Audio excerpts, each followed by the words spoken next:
ওলির গল্পের দুনিয়ায় আপনাদের স্বাগত। আজকে আপনারা শুনবেন প্রেমেন্দ্র মিত্রের লেখা ঢিল।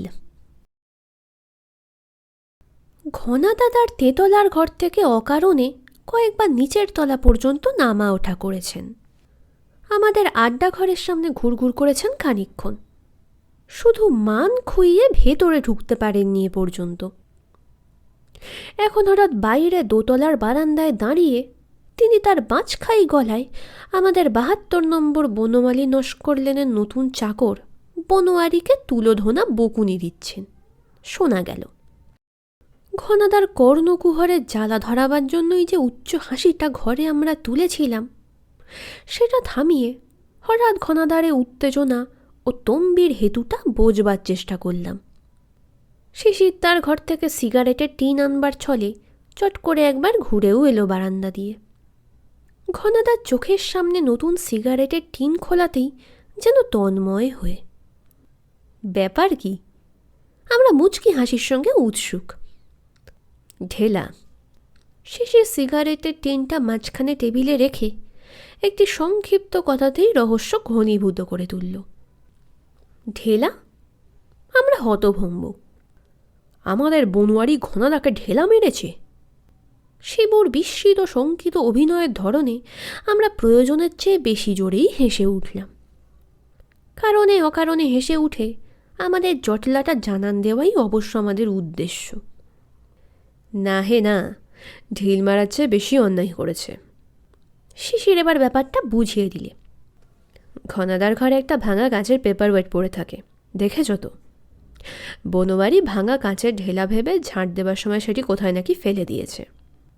এই ব্যাপার। আর এক চোট আমাদের হাসির হা উঠল। ব্যাপার যাই হোক, আমাদের মতলব যে হাসিল হয়েছে, সামান্য একটা ভাঙা কাঁচের ঢেলা নিয়ে ঘনাদার হইচই বানানোতেই তা বোঝা গেল। ঘনাদা এখন একবার ডাকিলেই যাইব গোছের অবস্থা, কিন্তু সেই ডাকটি আর আমরা দিচ্ছি না। আমাদের কদিন যা জ্বালিয়েছেন তার একটু শোধ নিতেই হবে। কি বিশ্রী কটা দিনই গেছে আমাদের। আমাদের কেন, শহর শুদ্ধ সবার। কর্পোরেশনের কল্যাণে একটু বর্ষণেই আমাদের মেজবাড়িটি একেবারে দ্বীপ হয়ে যায়, তাই আমাদের দুরবস্থা একটু বেশি। এদিকে আকাশ যেন ফুটো হয়ে দিনের পর দিন অবিশ্রান্ত বৃষ্টিতে সমস্ত শহর থই থই। ওদিকে দেশজোড়া ধর্মঘট। মেস থেকে নড়বার উপায় নেই, কিন্তু মেসে সারাক্ষণ ভাজবার মতো ভ্যারেন্ডাই কই ছাই। তাস পাশায় অরুচি ধরে গেছে, ক্যারাম পিটে পিটে আঙুল টনটন, সময় যেন আর কাটে না। ঘনাদা একটু কৃপা করলেই এ বন্দিদশা সাপে বর হয়ে ওঠে, কিন্তু তিনি মুখে একেবারে যেন উড়বল তালা লাগিয়েছেন, পাছে কিছু বেরিয়ে যায় এই ভয়ে। বড় জোর একটু হুঁ কি হ্যাঁ কি না, তার বেশি শব্দজ্ঞানী যেন তার হয়নি। শান্ত সাধনার ত্রুটি আমরা করিনি, ঘুষ দিয়েছি দরাজ হাতে, কিন্তু কিছুতেই ভবি ভুলবার নয়। লোভ আমরা কম দেখাইনি, বাকি রাখিনি যত রকম সম্ভব উস্কানি দিতে। বিকেলবেলা ঘনাদার ঘর খোলা দেখে এক এক করে ঢুকেছি। ঘনাদা আপত্তি অবশ্য করেনি, কিন্তু এমনভাবে দরজার ভেতর দিয়ে বাইরের ছাদের বৃষ্টি পড়া মনোযোগ দিয়ে দেখেছেন যেন আমরা মশামাছির মতো অবাঞ্ছিত হলে সইতে বাধ্য হওয়া উপদ্রব মাত্র। শিশির তবু সিগারেটের টিনটা খুলে ধরেছে এবং ঘনাদা অন্যমনস্কভাবে তা থেকে সিগারেট তুলে নেওয়ার পর উৎসাহিত হয়ে লাইটার জেলে ধরিয়ে দিতে দিতে জিজ্ঞাসা করেছে, এরকম এক নাগারে বৃষ্টি কলকাতায় আগে হতো না, না ঘনাদা? ঘনাদা সিগারেটের টান দিয়ে শব্দটুকু যেন নাকের ভেতর ধোঁয়ার সঙ্গে ছেড়েছেন। এসব অ্যাটম বস থেকে হচ্ছে, বুঝছিস না? গৌর উস্কে দিতে চেয়েছে। দুনিয়ার আবহাওয়া সব বদলে যাবে দেখিস, বাংলাদেশে বরফ পড়বে আর অ্যালাস্কায় লু চালু হবে। ঘনাদা একবার শুধু গৌরের দিকে চেয়েছেন মাত্র, কিন্তু সলতে ধরেননি। শিবু আর এক মাত্রা জড়িয়েছে। এবার তাই যদি হয় তো নতুন কি এমন? এই পৃথিবী একবার সত্যি উল্টে গেছিল জানিস। সাইবেরিয়ার তখন এ হাল নয়, গাছপালা সবুজ ঘাস সবই ছিল। তারপর এক নিমেষে সেই সাইবেরিয়া একেবারে জমে বরফ। শিশির সায় দিয়ে বলেছে, হ্যাঁ ঠিকই তো, সাইবেরিয়া তুষারে ঢাকা তেপান্তরে যেসব মরা ম্যামথ পাওয়া গেছে তাই থেকেই বোঝা যায় যে চোখের পলক ফেলতে না ফেলতে ব্যাপারটা ঘটেছিল। ম্যামথের লাশগুলো পর্যন্ত পাওয়া গেছে একদম নিখুঁত তাজা, একটা লোম পর্যন্ত নষ্ট হয়নি। তাদের পেটে যা ঘাস পাওয়া গেছে তা গরম দেশে ছাড়া হয়ই না। হঠাৎ পৃথিবী উল্টে না গেলে ওরকম গোটা টাটকা ওসব লাশ থাকতো না। আমরা সবাই আর চোখে ঘনাদার দিকে চেয়েছি। কাকস্য পরিবেদনা! ইতিমধ্যে আমাদের গোপন নির্দেশ মাফিক ঠাকুর তেল মাখা ডালমুট মেশানো মুড়ির কাঁশি আর বনোয়ারি চায়ের ট্রে নিয়ে এসেছে। ঘনাদা চায়ে চুমুক দিতে দিতে মুড়ির কাঁশিতে হাত চালাতে ভোলেননি, কিন্তু মুড়ি কড়াই চিবোনোর আওয়াজ ছাড়া তার মুখ দিয়ে আর কিছু বার করা যায়নি। হতাশ হয়ে হাল ছেড়ে আমাদের চলে যেতে হয়েছে। রাগও জমেছে মনে মনে। ঘনাদারে বেয়ারাপনার কারণ যে বুঝিনি তা নয়, কিন্তু সে তো পান থেকে চুন খসার বেশি কিছু নয়। এত তো আজও তার মাফ নেই। বৃষ্টি দুদিন নাগারে পড়বার পরই ঘনাদা বায়না ধরেছিলেন খিচুড়ির সঙ্গে ইলিশ মাছ ভাজার। ঘনাদাকে খুশি করতে বৃষ্টির মধ্যেই গৌরী গেছিল বনোয়ারিকে নিয়ে বাজার করতে। তারপর খেতে বসে খিচুড়ির সঙ্গে পাতে মাছ ভাজা পড়তেই ঘনাদা আইসন হাওয়ারের দিকে ক্রুশ্চেভের মতো ভুরু কুঁচকে গৌড়ের দিকে তাকিয়েছিলেন। গৌড় শশব ব্যস্ত হয়ে কৈফিয়ত দিয়েছিল, ভালো ইলিশ পেলাম না ঘনাদা, তাই পার্সে নিয়ে এলাম। খেয়ে দেখুন, একেবারে আসল ক্যানিংয়ের কুলিন পার্সে। ইলিশের মতো হেঁজি পেঁজির সঙ্গে এক জলে সাঁতরায় না পর্যন্ত। ঘনাদার পাতে আস্ত যে ভাজা পার্সেটি পড়েছে, আমাদের সকলের পাতের লিলিপুটদের তুলনায় তা গালিভার। কিন্তু তাতে কি হয়, তখন আকাশের মেঘ ঘনাদার মুখে নেমেছে। ভাজা পার্শ্বের সদ্ব্যবহার করতে করতে তিনি গম্ভীর মুখে যেন কাউকে উদ্দেশ্য না করে স্বগতোক্তি করেছেন। আমি আর কিছু বুঝি না। কাল ইস্ট বেঙ্গল জিতেছে, আজ ইলিশ কখনো আসে? বোঝানো সোঝানো খোসামত অনেক তারপর হয়েছে। ইলিশও এসেছে সেদিন রাত্রেই, কিন্তু ঘনাদাকে গলানো যায়নি। বৃষ্টির কটা দিন আমাদের মাঠে মারা গেছে। অনেক চেষ্টা চরিত্র করেও কিছু ফল না পেয়ে শেষে আমাদেরও মেজাজ বিগড়ে গেছে। থাকুন ঘনাদা বোবাকালা হয়ে, ওকেও জব্দ না করে আমরা ছাড়ছি না। সেই জব্দ করারই ফোন দিতে সেদিন 3টে না বাজতেই আড্ডা ঘরে আমরা সবাই জড়ো। শিবুর এক মামাতো ভাই সম্প্রতি আফ্রিকায় কবছর চাকরি করে ফিরেছেন। সকালে তিনি এসেছেন শিবুর সঙ্গে দেখা করতে। তাকে পেয়েই বুদ্ধিটা মাথায় এসেছিল। ভদ্রলোক রসিক, সব শুনে টুনে আমাদের সঙ্গে জুটতে আপত্তি করেননি। জীবনে কোনোদিন বন্দুক না ধরলেও ভদ্রলোকের চেহারাটা জমকালো। আমাদের কথায় আধা মিলিটারি পোশাকে বিকেলে সেজে এসেছেন। আপাতত শিখিয়ে পড়িয়ে নিয়ে ঘনাদার মৌরসি আরামকে দাঁড়ায় তাকে বসিয়েছি, আর আমরা মুগ্ধ শ্রোতা সেজে তাকে নিয়ে ক্ষণে ক্ষণে উচ্ছ্বাস উল্লাস বিস্ময় হর্ষধ্বনিতে যেন বাড়ি সরগরম করে তুলেছি।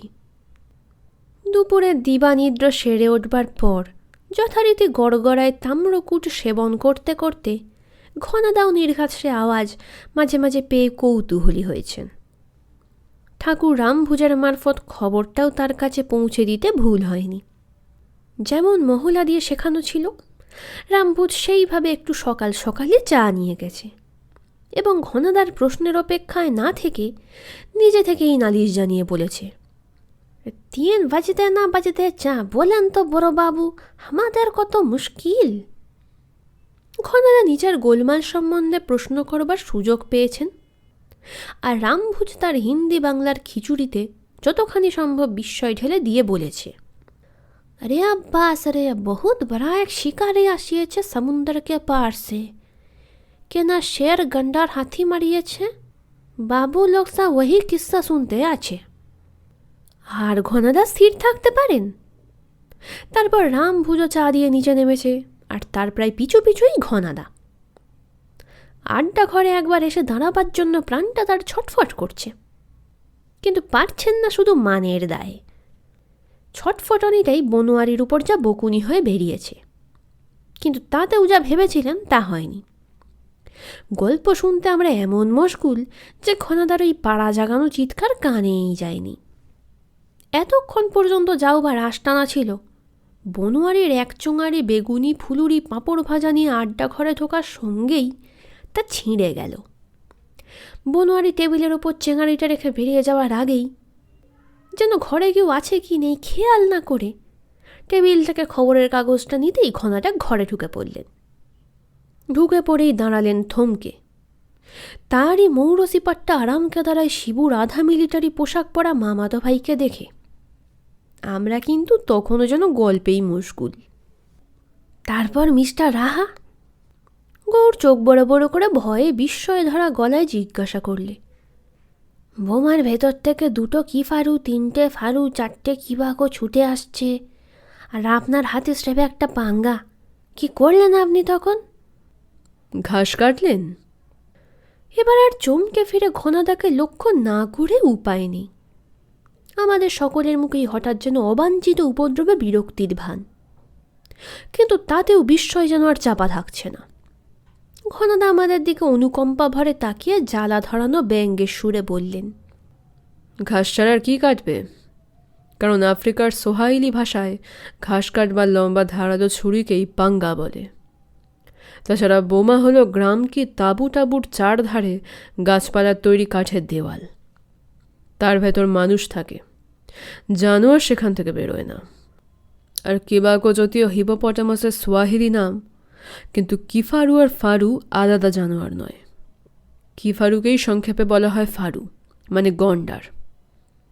আমরা ধাতস্থ হয়ে কিছু বলবার আগেই ঘনাদা রাহার দিকে আঙুল তুলে হাসি মুখে শাসানির ভঙ্গিতে বললেন, বোকাদের নিয়ে তামাশা করার স্বভাব এখনো তাহলে তোমার শোধরায়নি কাসেম। এদের কাছে আবার রাহা হয়েছ। মনে আছে বোধরুমে আমার সেই ত্রচান্দেরির কথা? আমাদের সঙ্গে রাহারও তখন চোখ কপালে উঠেছে। প্রায় তোতলা হয়ে গিয়ে তিনি বলবার চেষ্টা করলেন, দেখুন আমি কি বলে। বুঝেছি বুঝেছি। ঘনাদা রাহাকে কথাটা শেষ করতে না দিয়ে বললেন, সেসব দিনের কথা মনে করালে লজ্জা পাও একটু, সেও ভালো। তবে তোমার আর বিশেষ কি দোষ? মনিবের হুকুম তামিল করেছ মাত্র। এখানেও আজ তারই হুকুমে এসেছো জানি, দাম যা চেয়েছিলাম তা নিয়েও এসেছো নিশ্চয়ই। কিন্তু বড়ই দুঃখের কথা, তোমার মনিব স্যাভেজকে বলো গিয়ে সে জিনিস আর তাকে দিতে পারলাম না। যার জন্য স্যাভেজ প্রাণটা বাদে সব কিছু দিতে প্রস্তুত, সে জিনিস আর আমার কাছে নেই। ঘনাদার নাক থেকে ফোঁস করে একটা স্টিম ইঞ্জিনের মতো আওয়াজ বার হলো। তার বোধহয় ধারণা তিনি দীর্ঘশ্বাস ফেললেন।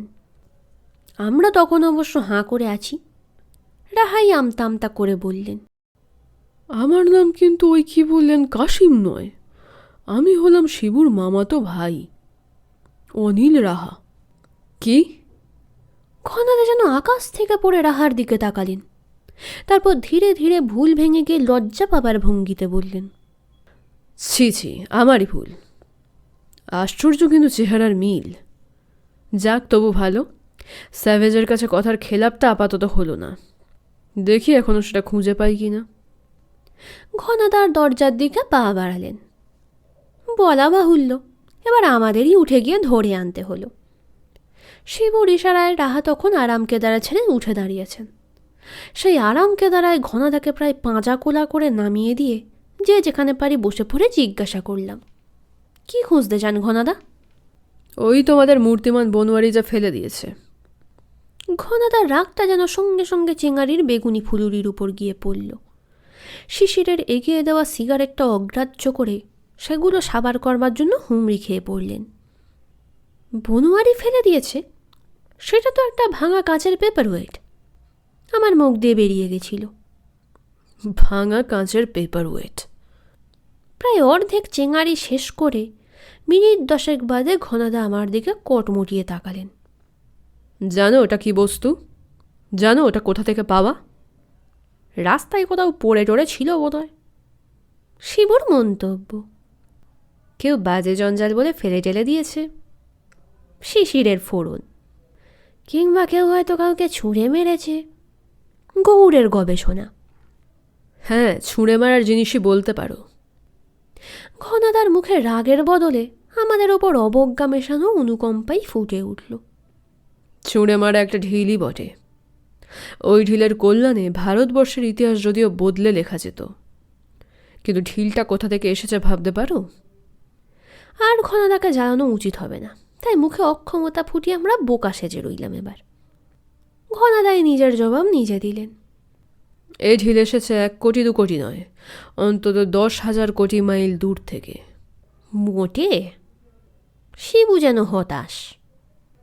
আমাদের গলায় কিরকম সব শব্দ, যা হাসি চাপবার চেষ্টা বলে ভুল হতে পারে। হ্যাঁ, তবে তা 10-20 হাজার লক্ষ গুণ দূর থেকেও হতে পারে। ঘনাদা নির্বিকারভাবে বলে চললেন। অঙ্কের শূন্যগুলো যেন কালির ফোঁটা মাত্র। কিন্তু আমাদের সবচেয়ে দূর গ্রহ প্লুটোই তো সূর্য থেকে 360 কোটি মাইলের বেশি দূর নয়। গৌর বিদ্যে জাহির করলে 2 দিন আগে কোথায় একটা প্রবন্ধে পড়েছিল বলে। প্লুটো। ঘনাদা অবজ্ঞান নাসিকাধ্বনিতে প্লুটোকে নস্যাৎ করে বললেন।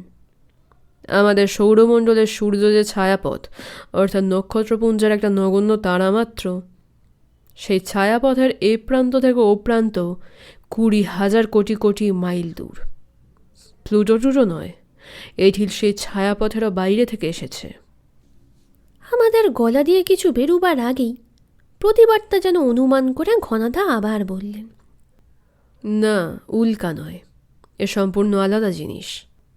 বৈজ্ঞানিকেরা এর নাম দিয়েছেন টেকটাইট।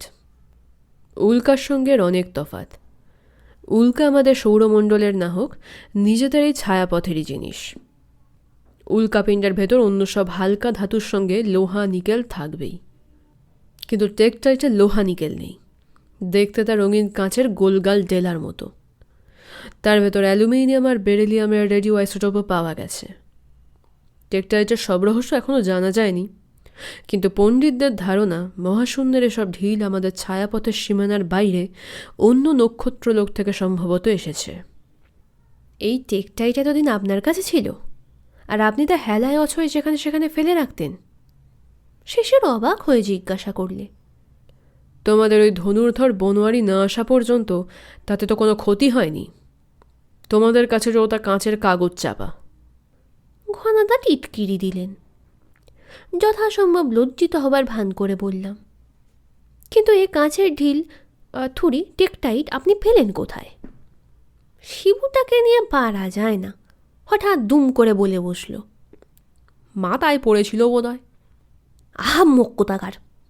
আমরা সামলাবার জন্য ব্যস্ত হয়ে উঠলাম। 10,000 কোটি কোটি মাইল কি তার চেয়ে দূরের ঢিল মাথায় পড়লে কেউ বাঁচে? অবশ্য তোর মতো নিরেট মাথা হলে কথা নেই। ঘনাদার মুখের মেঘটা জমতে গিয়েই কেটে গেল। প্রসন্ন মুখে তিনি বললেন, না, মাথায় পড়েনি ওটা। কারোর মাথায় টেকটাইট কখনো পড়েছে বলে শোনা যায়নি, যদিও টেকটাইট নানা দেশে মাটির ওপরেই ছড়ানো পাওয়া যায়। উল্কাপিণ্ডের মতো মাটিতে গেঁথে যায় না। হ্যাঁ, কোথায় পেয়েছিলাম জিজ্ঞেস করছো? ওই টেকটাইট পেয়েছিলাম বোধরুমে। ঘনাদা থামলেন, তারপর আমাদের মুখগুলোর উপর চোখ বুলিয়ে নিয়ে বললেন, বোধরুম শহর কোথায় জানো না নিশ্চয়ই? বোধরুমের নাম না শুনে থাকো? প্রাচীন হ্যালিকার্নেসাসের কথা আশা করি জানো। সেকালের 7ম আশ্চর্যের একটি আশ্চর্য। রাজা মৌসোলসের স্মৃতিস্তম্ভ ওইখানেই ছিল। শুধু তাই নয়, পাশ্চাত্য জগতের প্রথম ঐতিহাসিক হেরোডোটাসের ওই হল জন্মস্থান। সেকেন্দার শাহ এশিয়া জয় করতে যাওয়ার পথে হ্যালিকার্নেসাস ধ্বংস করে লুট করে যান। সেই ধ্বংসাবশেষের ওপর পেট্রোনিয়াম বলে এক শহর গড়ে ওঠে। পেট্রোনিয়াম নামটাই তুর্কিদের মুখে বিকৃত হয়ে হয়েছে বোধরুম। কিন্তু প্রাচীন ইতিহাস যাই হোক, বোধরুম শহর এখন তুরস্কের দক্ষিণ পশ্চিম কোণে একটা নগণ্য বন্দর মাত্র। বড় জাহাজ নয়, ইজিপশিয়ান সাগরের তলা থেকে স্পঞ্জ তোলা যাদের কাজ তাদেরকে ত্রেচান্দেরি নৌকো বলে, সেগুলোই সেখানে ভিড় করে থাকে। স্পঞ্জ তোলার ব্যবসা করার নামে একটা ত্রেচান্দেরি নৌকো ভাড়া করে তখন বোধরুমে থাকি। ত্রেচান্দেরি নেওয়া ছোট নৌকো, ঠিক লঞ্চও তাকে বলা যায় না। আমাদের নৌকোটি লম্বায় মাত্র 20-22 হাত। পালও আছে, আবার একটা ঝরঝরে পুরনো ডিজেল মোটরও আছে। এই দুইয়ের জোরেই ঘন্টায় 6-7 মাইলের বেশি যায় না। এসব নৌকার অবশ্য জোরে যাবার দরকারও নেই। জায়গা বুঝে ডুবুরি নামিয়ে সমুদ্রের তলা থেকে স্পঞ্জ তোলাই হলো তার আসল কাজ। তার জন্য চাই সত্যিকার ভালো ডুবুরি। বোদরুমের সেরা ডুবুরি আঙ্কা কাপকিন, মানে কাপকিন খুঁড়ো, আমার নৌকায় কাজ করে। আমি নৌকো চালাই, আর ডুবুরির নিঃশ্বাসের নল ধরা থেকে অন্য 5 ফরমাস কাটে স্যামি বলে এক নিগ্র ছোকরা। বোদরুমের কারাবাকলা দ্বীপের মাঝে চুকা প্রণালী থেকে কুমালি অন্তরীপ ঘুরে সিমি দ্বীপ পর্যন্ত আমাদের ত্রেচান্দিরই ঘোরাফেরা করে, কিন্তু স্পঞ্জ তোলা আর হয় না। মাস দুয়েক বিনা কাজে মাইনে নিয়ে কাপকিন খুঁড়োই একদিন বেঁকে দাঁড়ালো। খুঁড়োর সঙ্গেই 2 মাসে আমার একটা সত্যিকার স্নেহের সম্পর্কই গড়ে উঠেছে। ত্রেচান্দিরির পাটাতনে বসে দুজনে কফি খাচ্ছি। হঠাৎ সে আমার পিঠে একটা চাপড় মেরে কফির পেয়ালাটা উপুর করে রেখে বললে, তোমার পয়সায় আর খাবো না দাস, এই শেষ। কেন, হলো কি খুড়ো? হেসে বললাম, আমার তো আর জাল জুয়া চুরির পয়সা নয়, আর তাছাড়া তুমি তো নিজের রোজগারের পয়সায় খাচ্ছ। নিজের রোজগারের পয়সায় খাচ্ছি? খুড়ো চটে উঠে বললে, এই 2 মাসে কবার ডুবুরির পোশাক চড়িয়েছি বলো তো? জাত ব্যবসা শেষে ভুলিয়ে ছাড়বে দেখছি। স্পঞ্জ যদি নাই তোমার দরকার, তাহলে আমাকে বসিয়ে বসিয়ে মাইনে দিচ্ছ কেন? হেসে বললাম, মাইনে কি মিছিমিছি দিচ্ছি? স্পঞ্জ তোমায় দিয়ে তোলাবো, তবে আমার তো যে সে স্পঞ্জে চলবে না, আসলে ইউ স্পঞ্জে অফিসিনালিস মলিসিমা চাই। আমরা শুধু কেসে উঠলাম, কিন্তু রাহা নতুন লোক, জিজ্ঞাসা না করে পারলেন না। কি বললেন? সবচেয়ে দামি স্পঞ্জের বৈজ্ঞানিক নাম। চলতি নাম অবশ্য সরেস তুর্কি পেয়ালা। ওরকম নরম মোলায় মুছু দরের স্পঞ্জ আর হয় না। 1 সের তুলতে পারলে 100 টাকা। যেন আমাদের প্রতিবাদের আশায় একটু থেমে ঘনাদা আবার বলতে শুরু করলেন, কিন্তু যাই বলি, কাপকিন খুড়োকে বিশ্বাস করাতে পারলাম না। খানিক চুপ করে থেকে সে গম্ভীর হয়ে বললে, তোমার মতলব আমি বুঝেছি। কি আমার মতলব? আমি অবাক হবার ভান করলাম। আচ্ছা, তোমার মতলবই হাসিল করব বলে খুড়ো সেই যে চুপ করলো, আর তার কাছ থেকে কোনো কথা বার করতে পারলাম না। সত্যি করে মুখ সে খুলল প্রায় 2 হপ্তা বাদে। বোদরুম থেকে বেরিয়ে কুমালী অন্তরীপ ঘুরে সিমি দ্বীপের উত্তর দিয়ে তখন মারমারিস উপসাগরের ভেতর ঢুকে এক সন্ধ্যায় আমরা নোঙর ফেলেছি। এতদিন সাধারণ দরকারি আলাপ ছাড়া দুজনের মধ্যে এই অজানা পাড়ির ব্যাপারে কোনো কথাই হয়নি। এবারের যাত্রার আয়োজন খুড়ো কাপকিন একাই সব করেছে। আমায় চুপ করে শুধু দেখতে বলেছে। আমাদের ত্রেচান্দেরিতে এবার মাসখানেকের রসদ তো আছেই, তাছাড়া আছে ডুবুরির পোশাকের বদলে দুজনের অ্যাকোয়ালাংস বা জল ফুসফুস। কাঁচের মুখোশুদ্ধ এই অ্যাকোয়ালাংসের হাওয়ার থলি পিঠে বেঁধে আর পায়ে ফ্লিপার বা পা ডানা পরে সমুদ্রের তলায় মাছের মতোই চড়ে বেড়ানো যায়। নোঙর যেখানে আমরা ফেলেছিলাম সে জায়গাটা একেবারে নির্জন। আমাদের বাঁদিকে পাথুরে জনমানবহীন সমুদ্র তীর, উত্তরে সংকীর্ণ উপসাগরের ওপারে সন্ধ্যার অন্ধকারে কয়েকটা ঝাপসা পাহাড় মিলিয়ে আসছে। অন্ধকার আরও গাঢ় হবার পর পাটাতনে বসে তুর্কি হুঁকোয় তামাক খেতে খেতে খুড়ো প্রথম আমাদের এবারের পাড়ির আসল উদ্দেশ্যের কথা তুললে।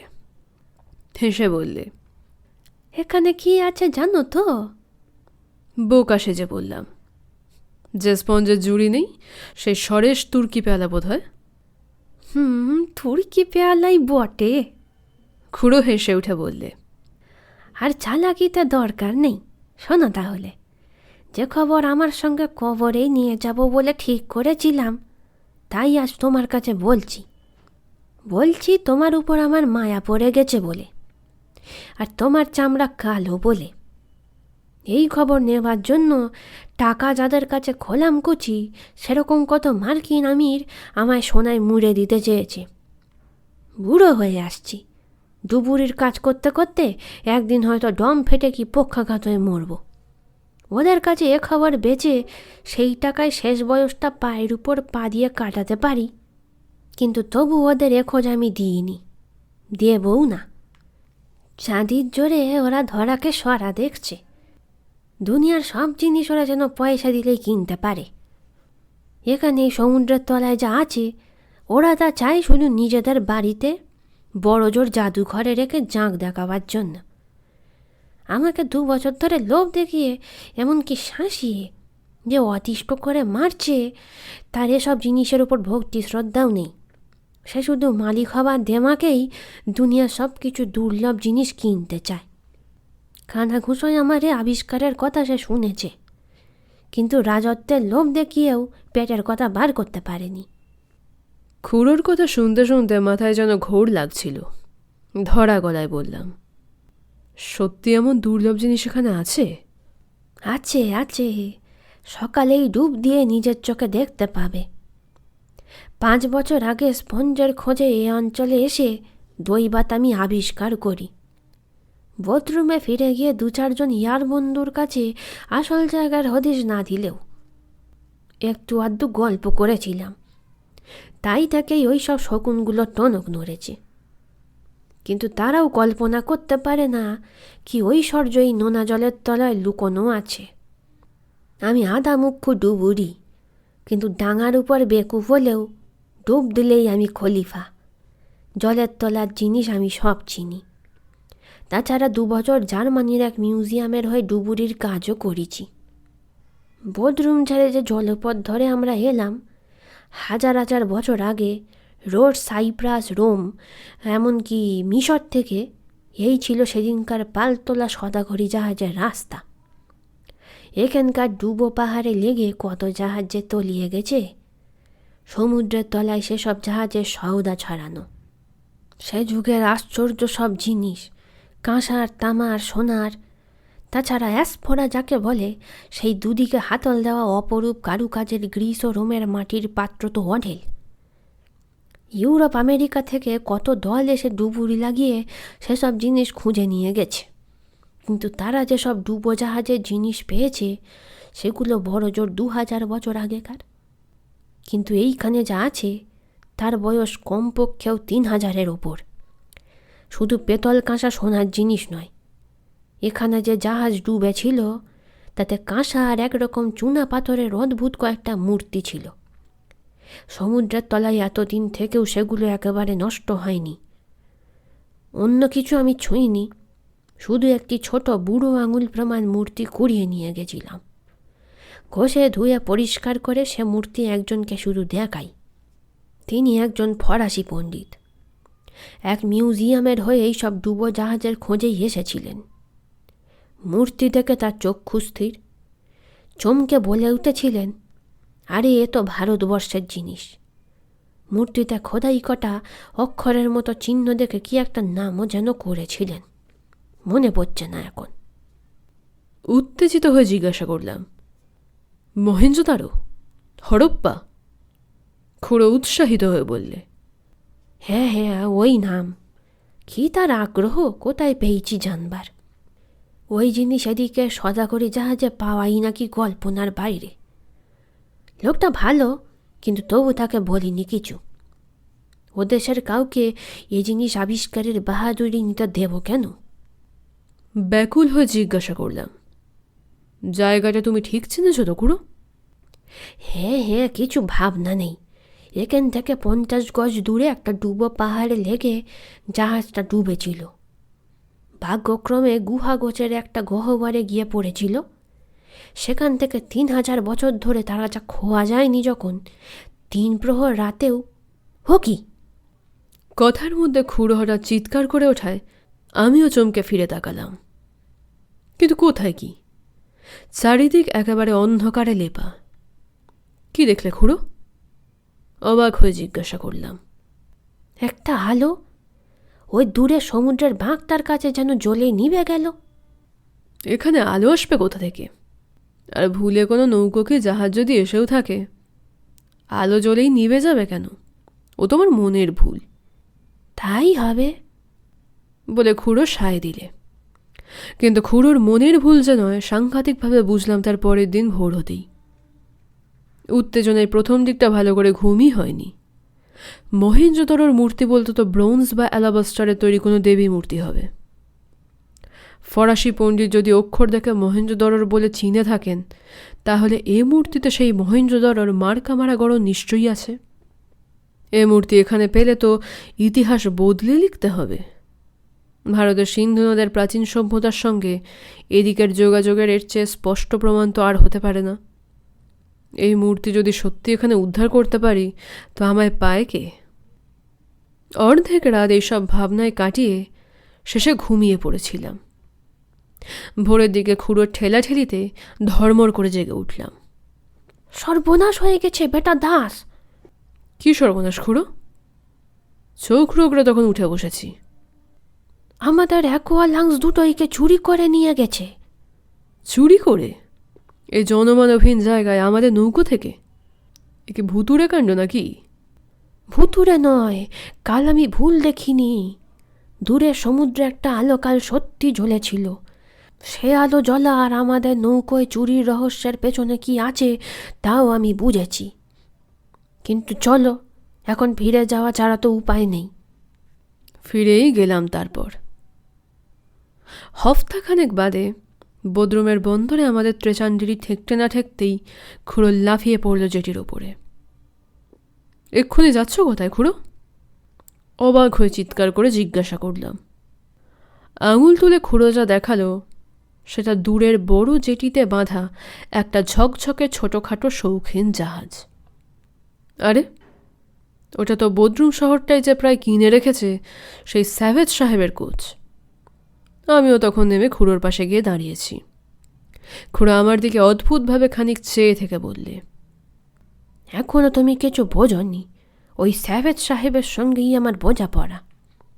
লোভ দেখিয়ে ভয় দেখিয়ে যা পারেনি, স্যাভেজ শয়তানি করে সেই কাজ হাসিল করেছে এতদিনে। সেদিন ওই কোচের আলোয় এক মুহূর্তের জন্য দেখেছিলাম। লুকিয়ে পিছু নিয়ে আসল জায়গাটা জেনে নিতে দূরে ও জাহাজের আলো নিভিয়ে অপেক্ষা করছিল। অসাবধানে একবার বুঝি কোনো আলো হঠাৎ জ্বলে ওঠে। আমি আহামক, তাই সাবধান হইনি। রাত্রের অন্ধকারে আমাদের ঘুমের সুযোগ নিয়ে কেউ ট্রেচান্দিরিতে সাঁতরে এসে ওঠে। তারপর অ্যাকোয়া লাংস দুটি চুরি করে আমাদের ফুটো করে দিয়ে যায়। আমরা ওখান থেকে যতদিনে এসেছি তার মধ্যে ওখানকার সব কিছু নিশ্চয়ই লুট করেই ওই জাহাজ ফিরেছে। আমাদের 7 দিনের রাস্তা ও কোচের কাছে 1 দিনের রাস্তা। না, আমায় বাঁধা দিও না, যত বড় বিদেশি আমিরই হোক।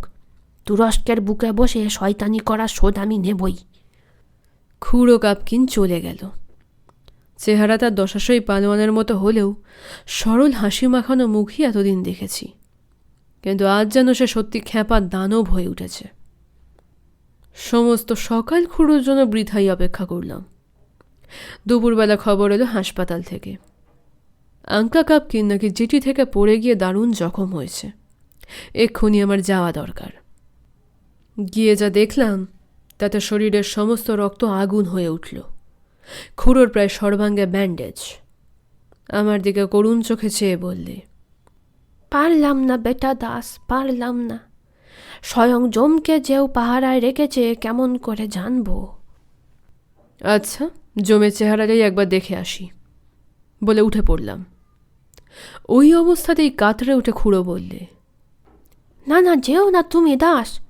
সে যে কি ভয়ানক দৈত্য তুমি ভাবতে পারো না। তোমায় খুঁড়িয়ে পিষে ফেলবে। কোনো উত্তর না দিয়ে বেরিয়ে গেলাম। সেখান থেকে সোজা জেটিতে স্যাভেজ সাহেবের কোচে। জেটি থেকে জাহাজে পা দিতেই সামনে এক কেবিন থেকে একজন বেরিয়ে এসে অত্যন্ত অমায়িকভাবে হেসে বললেন, আসুন আসুন, জাহাজ দেখতে এসেছেন বুঝি? আপনার নামটা একটু জানতে পারি? নামটা জানা কি বিশেষ দরকার? আজ্ঞে হ্যাঁ। মিছরির মতো মিষ্টি গলায় সে বললে, কার পায়ের ধুলো এ জাহাজে পড়লো আমাদের একটু জানতে ইচ্ছে হয় বই কি। বেশ, সাধু ইচ্ছে। নামটা মুখস্থ করে নিন, দাস, ঘনশ্যাম দাস। আপনার নামটা তাহলে? অধীনের নাম কাশেম। বিনয় লোকটা যেন গলে যাবে। লোকটাকে একটু ভালো করে লক্ষ্য করলাম। তুর্কি না গ্রিক, মিশরি না সিরিয়ান, কিছুই বোঝা যায় না। এমনকি বাঙালিও ভাবা যায়। অবিকল এই রাহার মতো চেহারা। নাম তো জেনেছেন? কড়া গলায় এবার বললাম, এখন জাস্ট একটু ঘুরে দেখতে পারি? নিশ্চয় নিশ্চয়, শুধু ঘুরে দেখতেই চান বুঝি? বিনয়ের অবতার হয়ে জিজ্ঞাসা করলে। না, শুধু ঘুরে দেখতে নয়, জাহাজের মালিক স্যাভেজ সাহেবের একটা পাওনাও মিটিয়ে দিতে। পাওনাটা আঙ্কা কাপকিনের হয়ে। তাহলে সে পাওনা আমাকেই দিতে পারিস মরকট। বাজ পড়ার মতো পিলে চমকানো আওয়াজে পেছন ফিরে চেয়ে সত্যিই খুশি হলাম। একটা চেহারার মতো চেহারা বটে, জমাট কালো লোহার তৈরি একটা বিরাট দৈত্য। পরনে খাটো প্যান্ট আর একটা সোয়েটার, শরীরে ইস্পাতের পেশিগুলো একটু ফোলালেই যেন সে সোয়েটার ফাটিয়ে দেবে। সসম্ভ্রমে বললাম, ও আপনাকেই? কিন্তু খোদ স্যাভেজ সাহেবকে দিলেই ভালো হয় না? তাহলে তো স্যাভেজ সাহেবের নাগাল পাওয়ার জন্য তোকে তুলে ধরতে হয়। ক্রেনের মতো শক্ত এক হাতেই আমার টুঁটিটা ধরে সে শূন্যে আমায় তুলে ফেললে। আরে করেন কি, ভয় পেয়ে যাচ্ছি যে, কাতরভাবে বললাম। সোনা বাঁধানো দাঁত একটু ফাঁক করে শয়তানের মতো হেসে সে আমাকে ওপর থেকেই ছেড়ে দিয়ে বললে, কি শখ মিটেছে? স্যাভেজ সাহেবের নাগাল আর পেতে চাস? তা চাইবই কি, আমি তার নাগাল না পেলে তারই বা তার হয়ে আপনারই আমার নাগাল পাওয়া দরকার। এক টানে ডেকের উপর থুবড়ে পড়ার পর সেই সাক্ষাৎ জমের ভাঁটার মতো চোখ দুটো যেন টাটা কারখানার ফার্নেস হয়ে উঠল। তবে রে নোংরা উকুন! লাফ দিয়ে উঠে দাঁড়িয়ে কলের মুগুরের মতো সে একটি ঘুষি চালালো। জাহাজের রেলিংগুলো মজবুত, ভাঙল না, একটু বেঁকে গেল মাত্র। ধীরে সুস্থে গিয়ে তাকে তুলে ধরে বললাম, লাগলো নাকি আপনার? আহা, আমাদের আঙ্কা কাপকিনেরও লেগেছিল, তবে এটা বোধহয় অত লাগবে না। এবার তুলতে হলো কেবিনের ভেতর থেকে। দরজাটা পলকা, ভেঙে গেছে। মাপ করবেন। তুলে ধরে সবিনয়ে বললাম, ভুলে ডান দিকে মেরে ফেলেছি। আঙ্কা কাপকিনের বাঁচোয়ালটা ভেঙেছিল। ডেকের ওপর আবার তাকে তুলে ধরেছি। এমন সময় পেছন থেকে গলা ছাড়া হাসির শব্দের সঙ্গে শুনতে পেলাম, আরে আরে করছেন কি? গুন্ডাদের মতো মারপিট কখনো করে আপনার মতো লোক? যমপুরুষকে ডেকের ওপরেই গড়িয়ে দিয়ে ফিরে দাঁড়ালাম। হ্যাঁ, স্বয়ং স্যাভেজই এসে হাজির হয়েছেন। নামে স্যাভেজ বটে, কিন্তু চেহারায় যেন গোলগাল হাসি খুশি সদাশিব। আমার দিকে চেয়ে হাসছেন, যেন কতকালের চেনা। আমিও হেসেই বললাম, কি করব বলুন, গুন্ডা পোষবার মতো পয়সা তো নেই, তাই নিজেকেই কষ্ট করতে হয়। আপনি যেন বড় রেগেছেন মনে হচ্ছে। স্যাভেজ হেসে উঠলেন আবার। হ্যাঁ, আমারও সেরকম সন্দেহ হচ্ছে, তবে আপনার সঙ্গে একটু আলাপ করলেই বোধহয় সব রাগ জল হয়ে যাবে। তাহলে আর ভাবনা কি? আসুন আসুন, যত খুশি আলাপ করবেন। স্যাভেজ আমাকে তার খাস কেবিনের দিকে নিয়ে চললেন। যেতে যেতে বললাম, আপনার ওই পুষ্যিটিকে একটু হাসপাতালে পাঠালে হতো। আঙ্কা কাপকিনের পাশের একটা বেড বোধহয় খালি আছে এখনো। স্যাভেজ হেসে উঠে বললে, যা বলেছেন, দুজনের পাশাপাশি থাকাই ভালো। ততক্ষণে স্যাভেজের খাস কেবিনে আমরা পৌঁছে গেছি। বসুন বসুন, আলাপ করা যাক। স্যাভেজ একটা সোফা দেখিয়ে আমাকে বললেন, না, বসবার দরকার হবে না, আলাপও বেশি কিছু করবার নেই। শুধু মারমারিসের উপসাগরে দ্রোবা জাহাজ থেকে কি আনলেন একটু যদি জানান। কি যে বলেন! স্যাভেজের আবার সেই প্রাণ খোলা হাসি। ওখানে ডোবা জাহাজ আছে নাকি? আর থাকলেও তাতে আছে কি? যাই থাক, আমার দরকার শুধু কয়েকটা ব্রোঞ্জ আর অ্যালবাস্টারের মূর্তি। শুধু সেইগুলোর জন্যই আপনাকে বিরক্ত করতে আসা। বিরক্ত আবার কিসের? কিন্তু মূর্তি টূর্তি কোথা পাবো আমি? আমার নানান জিনিস জোগাড় করবার বাতিক আছে বটে, কিন্তু এখানে তো শখ করে বেড়াতে এসেছি। এই যা দেখছেন, তাছাড়া কিছু এ জাহাজে নেই। কেবিনের চারিদিকে সাজানো জিনিসগুলোর উপর চোখ বুলিয়ে বললাম, এছাড়া আর কিছুর কথা তাহলে আপনার মনে পড়ছে না? আপনার স্মরণ শক্তিটা সত্যি দুর্বল দেখছি। একটা দাওয়াই দেওয়াই দরকার। আচ্ছা, এখান থেকে একটা যদি কিছু নিয়ে যাই কেমন হয়? যেটা নেই সেটার কথা ভাবতে ভাবতে যা আছে তার কথা মনে পড়ে যেতে পারে। আপনার হেয়ালি বুঝলাম না, তবে নিন না আপনার যা খুশি। স্যাভেজ উদার হয়ে উঠলেন। পাশের টেবিলের ওপর কটা কাগজপত্র যা দিয়ে চাপা দেওয়া ছিল সেইটা তুলে নিয়ে বললাম, এইটাই তাহলে নি। এক পলকের জন্য স্যাভেজের মুখ ফ্যাকাশে মেরে গেল। তারপরেই হেসে উঠে তিনি বললেন, আরে এত ভালো ভালো জিনিস থাকতে ওই একটা ভাঙা সস্তা পেপার ওয়েট নিচ্ছেন? সস্তা যদি হয় তাতে আপনার আপত্তি কিসের? এ তো আর যে জিনিস সংগ্রহ করবার জন্য আপনি ফতুর হতে প্রস্তুত, আপনার চেয়ে যে জিনিসের দুর্লভ সংগ্রহ দুনিয়ায় কারোর নেই সেই টেকটাইট নয়। ওদিকে ঘেঁচতে যাবেন না। কে জানে ওই ড্রয়ারে হয়তো একটা পিস্তল টিস্তল থাকতে পারে। আপনার যেরকম মুখের চেহারা হয়েছে তাতে পিস্তল হাতে পেলে এই সামান্য পেপার ওয়েটটার জন্য আপনি হয়তো ছুঁড়েই বসবেন। এক লাফে টেবিলটার কাছে গিয়ে ড্রয়ারটা খুলে পিস্তলটা বার করে নিলাম। তারপর দরজা দিয়ে রেলিং ডিঙিয়ে সমুদ্রের জলে সেটা ছুঁড়ে ফেলে দিয়ে বললাম, আমি গরিব চাষারে মানুষ, টেকটাইটের আর কি জানি। নিজের দেশের বাড়িতেও রেখে আসতে সাহস না করে আপনি সঙ্গে সঙ্গে নিজের কাছে নিয়ে ফেরেন বলে এইটাই দুনিয়ার সবচেয়ে দুর্লভ টেকটাইট মনে করে নিয়ে চললাম। সেই মূর্তিগুলোর কথা যদি কখনো মনে পড়ে তাহলে আমার কাছে পৌঁছে দিলেই এ টেকটাইট থুরি পেপার ওয়েট ফেরত পাবেন। আমার নামটা আপনার কাসিম জানে, ঠিকানাও একটু যাবার সময় দিয়ে যাচ্ছি। সেই টেকটাইট নিয়েই চলে এসেছিলাম। আশা ছিল সুবুদ্ধি হলে স্যাভেজ একদিন সেই মূর্তিগুলো ফিরিয়ে দিয়ে যাবে। ঘনাদা থামলেন, সঙ্গে সঙ্গে শিশিরের দীর্ঘ নিঃশ্বাস। ওহ, কি লোকসানটাই হলো দুনিয়ার। এখন যদি স্যাভেজের সুবুদ্ধিও হয়, টেকটাইট না পেলে সে কি আর মূর্তিগুলো ফেরত দেবে? ভারতের ইতিহাসের ছেঁড়া পাতাটা আর জোড়া লাগবে না। সব দোষ ওই বনোয়ারির। গৌরের আক্ষেপের সঙ্গে সঙ্গেই দরজায় মূর্তিমানের নাটকীয় আবির্ভাব। আমি রাস্তাসা বহুত খুঁজে খুঁজে আনলাম হুজুর, ভালো করে ধোকে আনিয়েছি। কাঁচুমাচু মুখে ভেতরে ঢুকে টেবিলের ওপর যে জিনিসটি বনোয়ারি রাখল তার দিকে চেয়ে আমরা একেবারে হুররে বলে শিবু চেঁচিয়ে উঠল, এই তো সেই 7 রাজার ধন এক মানিক, ছায়াপথের ওপারে ঢিল, ইতিহাসের হারানো খেই টেনে বার করার চুম্বক। এই এই আমার সেই টেকটাইট। ঘৃণা ভরে টেবিল থেকে কাঁচের ঢেলাটা ফেলে দিয়ে শিশিরের সিগারেটের টিনটা প্রায় ছোঁ মেরে নিয়ে ঘনাদা গটগট করে ঘর থেকে বেরিয়ে গেলেন। পেপার ওয়েট, থুরি, ঘনাদার টেকটাইট, মেঝে পড়ে চুরমার। গল্পটি ভালো লেগে থাকলে ভিডিওটিতে একটি লাইক করতে ভুলবেন না এবং বাংলা সাহিত্যের আরও গল্প শোনার জন্য চ্যানেলটি সাবস্ক্রাইব করে দেবেন।